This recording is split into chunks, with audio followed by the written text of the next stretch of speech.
Welcome to competitive telescope. মাধ্যমিক 2024 life science suggestion. প্রথম প্রশ্ন, কৃষিবিদ্যায় কৃত্রিম হরমোনের ভূমিকা আলোচনা করো। অক্সিন হরমোন কিভাবে ফটোট্রপিক চলন নিয়ন্ত্রণ করে? সংশ্লেষিত বা কৃত্রিম হরমোন কাকে বলে? উদ্যানবিদ্যা ও কৃষিবিদ্যায় সংশ্লেষিত কৃত্রিম উদ্ভিদ হরমোনের ভূমিকা উল্লেখ করো।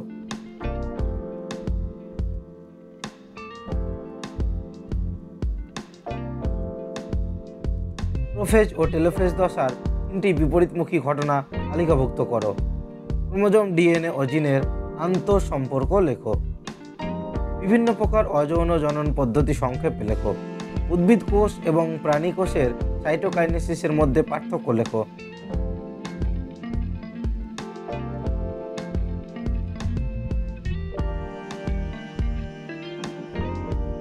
সাইটোকাইনেসিস কাকে বলে?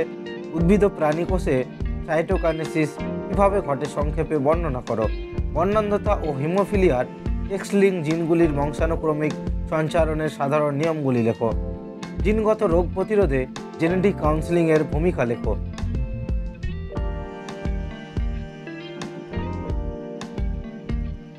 ডারউইনের মতবাদ অনুযায়ী প্রকরণ ও প্রাকৃতিক নির্বাচনের মাধ্যমে কিভাবে নতুন প্রজাতির উৎপত্তি ঘটে?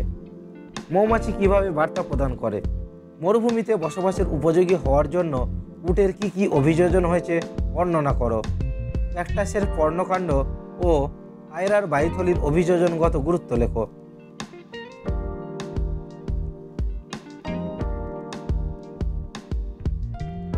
ক্রমবর্ধমান জনসংখ্যা বায়ুমণ্ডলের পরিবর্তন ও বিশ্ব উষ্ণায়নের জন্য দায়ী, ব্যাখ্যা করো। ক্রমবর্ধমান জনসংখ্যা কি সমস্যার সৃষ্টি করেছে বর্ণনা করো। গ্রিনহাউস এফেক্ট কী? মানুষের ক্রিয়াকলাপ কিভাবে নাইট্রোজেন চক্রকে প্রভাবিত করে? বিওডি বলতে কি বোঝো?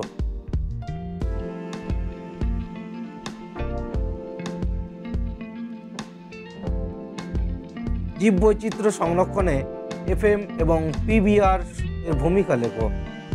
এক্সিটি সংরক্ষণ কি? বায়োস্ফিয়ার রিজার্ভের বিভিন্ন অঞ্চলগুলির বর্ণনা দাও। ক্রায়ো সংরক্ষণ কি? জননের সাধারণ বৈশিষ্ট্যগুলি লেখো। জননের প্রয়োজনীয়তা বা গুরুত্ব আলোচনা করো।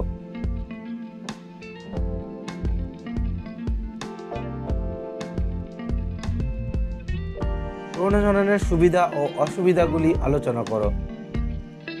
অযৌন জননের সুবিধা ও অসুবিধাগুলি লেখো। থাইরয়েড গ্রন্থির অবস্থান ও এই গ্রন্থি নিঃসৃত হরমোনের কাজগুলি আলোচনা করো। কোষচক্র বলতে কি বোঝো? কোষচক্রের বিভিন্ন দশা বর্ণনা করো।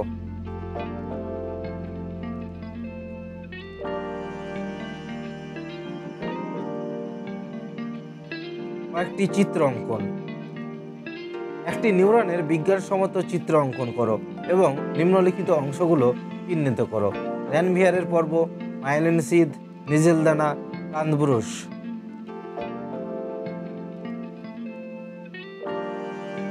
একটি ইউক্যারিওটিক ক্রোমোজোমের অঙ্গ সংস্থানিক গঠনের চিত্র অঙ্কন করো এবং নিম্নলিখিত অংশগুলি চিহ্নিত করো। Centromere, telomere, chromatid, NOR. চোখের চিত্র, প্রোফেজ ও মেটাফেজ দশার চিত্র। ইউক্যারিওটিক ক্রোমোজোম, আদর্শ নিউরন, প্রতিবর্ত চাপ, সপুষ্পক উদ্ভিদের দ্বিনিষেক পদ্ধতি। সকলের মাধ্যমিক পরীক্ষা খুব ভালো হোক এ আশা রেখে এখানেই ভিডিওটি সমাপ্ত করছি। ভিডিওটি দেখার জন্য সকলকে আন্তরিক ধন্যবাদ। নতুন নতুন ভিডিও পেতে চ্যানেলটি সাবস্ক্রাইব করে সঙ্গে থাকবেন। ধন্যবাদ।